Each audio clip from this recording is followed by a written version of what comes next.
Alrighty, hello every folks and good morning. So, today I wanted to talk about this juice right here, this medicine that you go and you basically slap on anybody that's, asleep and charmed. Now, this, I think, is an interesting little example of kind of where many of the misconceptions about tactics are come from, and how it can potentially go deeper when you kind of think about it a bit more. So, let's go ahead and cover this. So, specifically, there was a comment saying something along the lines of, "Oh, this is a completely useless item. You would just throw a rock and wake somebody up." And okay, fair enough.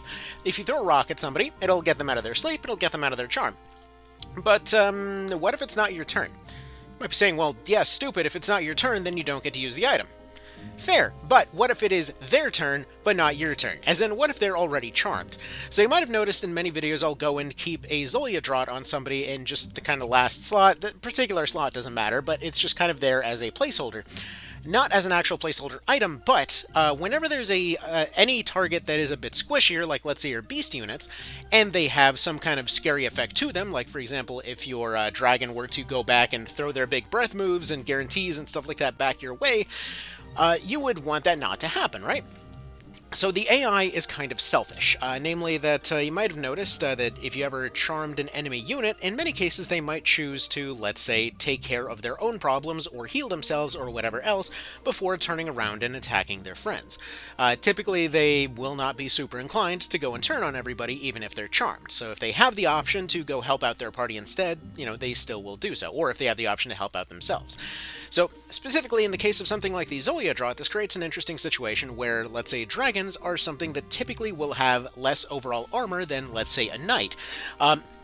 Essentially being a unit that can scale down damage very well, but they don't necessarily have insane amounts of armor. This means that when ranged units are going and picking out their targets, there's a non-zero chance that they may prefer to attack your monster units, and in those cases, they may, for example, use a flaming blast. This is especially true if you're running an ice dragon. You might have run into this somewhat regularly, since that would be a pretty big punish versus an ice dragon, being a charming fireball and stuff like that. But effectively, by keeping this in this slot, in the off chance that that unit ends up getting charmed, they will essentially go and cure themselves rather than trying to go and attack their allies. So, essentially this can be said for a lot of different items in the game, where in many cases their use may not be directly as just like, well, just in case I'm going to keep this in my back pocket, in case somebody gets charmed, I'm going to have this here. No, in most of those cases you'd want to just go throw a rock. It's a fairly cheap ability, you can do it whenever. No sense in wasting a Zolia Draught for that. But in this case, where you're using it as a, if this unit gets charmed, they will go and uncharm themselves type situation, that's what it's useful for. It's kind of like the med kit in XCOM, where in many cases you may use that to prevent poison rather than directly healing, So anyways, that's about that. You all have yourselves a good one, and I hope this helps. Bye.